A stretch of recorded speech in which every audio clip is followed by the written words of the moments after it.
In this video I will make a simple circle jig to cut wooden circles on the table saw. You can find this circle jig in lots of videos in the internet and in YouTube. But here, well, this will be the first time I make this table saw jig, and it will be also the first time I use it. Then I have this plywood board, and I want this edge to be 2 or 3 centimeters to the right of the circular saw disc.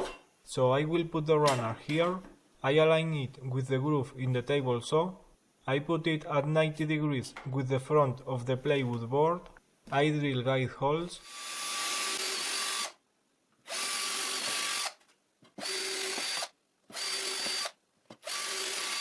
and making sure I don't move it, I countersink the holes and I insert the screws. Now I will rub this hard soap against the runner. Like this it will slide perfectly. This is that hard soap people used to use in old times to clean the clothes in the river side. Now I can fit the runner in the groove and I will cut a clean straight edge.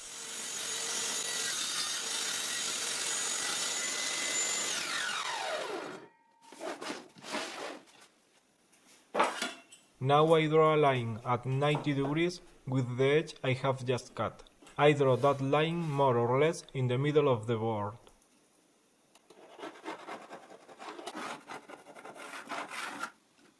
I will put the pivot pin on that line.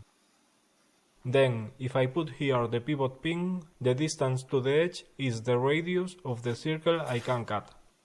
Here I can cut a smaller wooden circle, and here I can cut a larger wooden circle. Then this is my workpiece. I already draw 2 lines to get the center. I poke the center point of the beam compass in the center, and I draw the circle I will cut.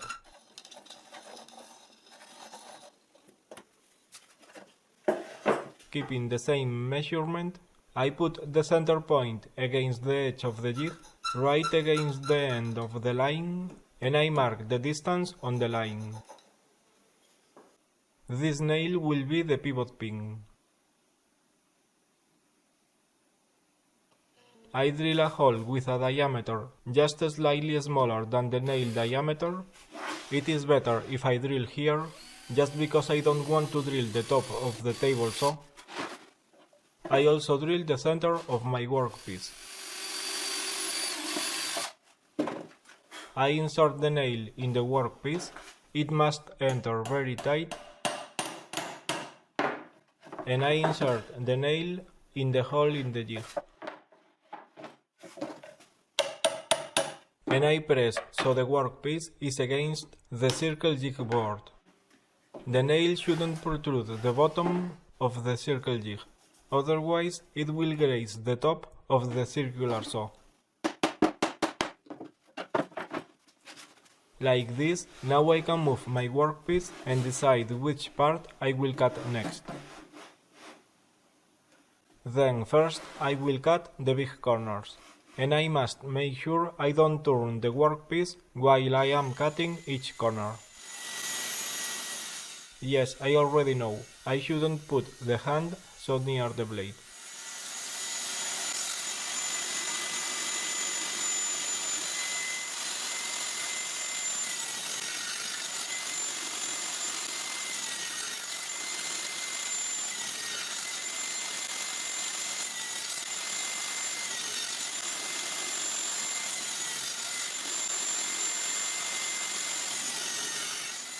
Now I keep making straight cuts, cutting the corners that protrude, so after each cut the workpiece looks more and more to a wooden circle. The more cuts I make, the easier will be the final cut.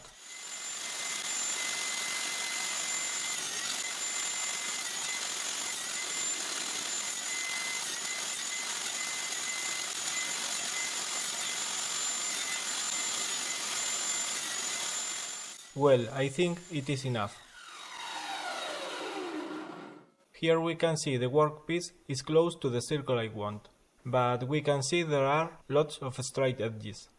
So now I will move it against the cutting disc and I will turn the circle while I cut all around the edge. But I have to find in which position I must put the circle in relation to the cutting disc.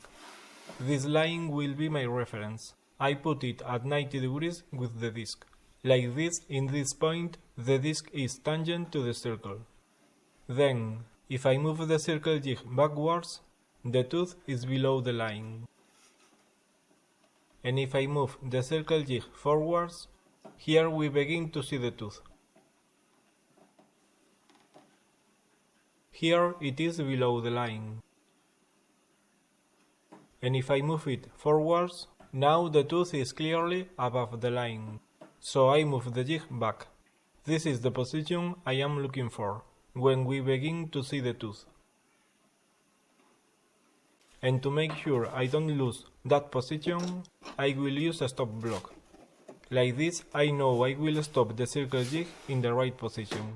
Well, I thought this is the correct position to do this.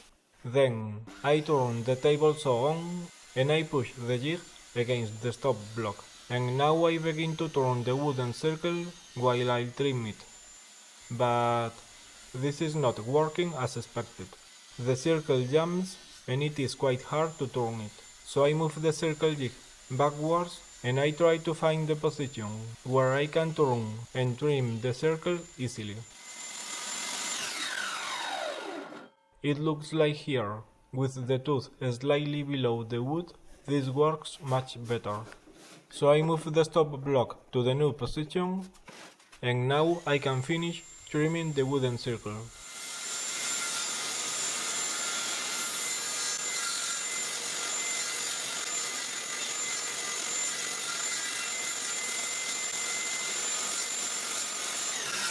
But I don't get a nice circle. The edge is quite odd. I will move the stop block slightly forwards. Like this, I can move the jig slightly forwards.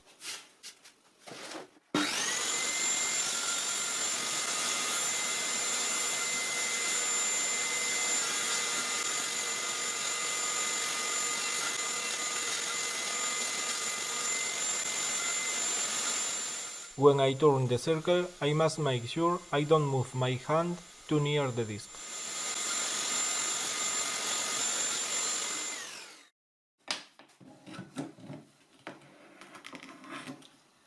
And now I have a quite nice edge and the circle seems to be almost perfect. As you can see, this circular saw circle cutting jig is very easy to make and it is also very easy to use. But we must find the right position to trim the edge of the circle while we turn it. Not very complicated. Don't forget to subscribe to my channel and to click the bell to get the notifications. Thanks for watching.